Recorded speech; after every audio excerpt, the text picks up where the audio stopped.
ಗಂಡಸರು ಅಳೋದಿಲ್ಲ ಅಂತಾರೆ, ಆದ್ರೆ ಸತ್ಯ ಏನಂದ್ರೆ ಅವ್ರು ಅಳೋದ್ ಯಾರಿಗೂ ಕಾಣಿಸೋದಿಲ್ಲ.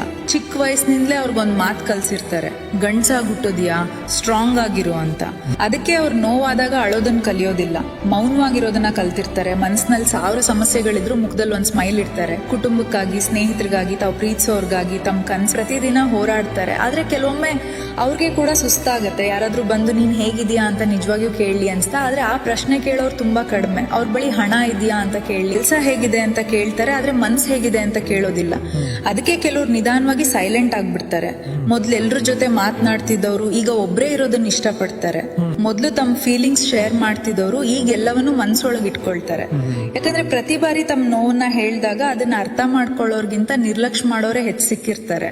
ಗಂಡಸರ್ ಜೀವನದಲ್ಲಿ ದೊಡ್ಡ ನೋವೇನಂದ್ರೆ ಅವ್ರಿಗೆ ನೋವಿಲ್ಲ ಅನ್ನೋದಲ್ಲ, ಅವ್ರ ನೋವನ್ನ ಯಾರು ಗಮನಿಸೋದಿಲ್ಲ ಅನ್ನೋದು. ಹಾಗಾಗಿ ನಿಮ್ ಜೀವನದಲ್ಲಿ ಸೈಲೆಂಟ್ ಆಗಿರೋ ಯಾವ ಹುಡುಗನಾದ್ರೂ ಇದ್ರೆ ಒಮ್ಮೆ ಕೇಳಿ, ನೀನ್ ನಿಜವಾಗಿಯೂ ಹೇಗಿದೀಯಾ ಅಂತ. ಯಾಕಂದ್ರೆ ಕೆಲವರಿಗೆ ಆ ಒಂದು ಪ್ರಶ್ನೆಯೇ ಬದುಕೋ ಶಕ್ತಿ ಕೊಡ್ಬೋದು.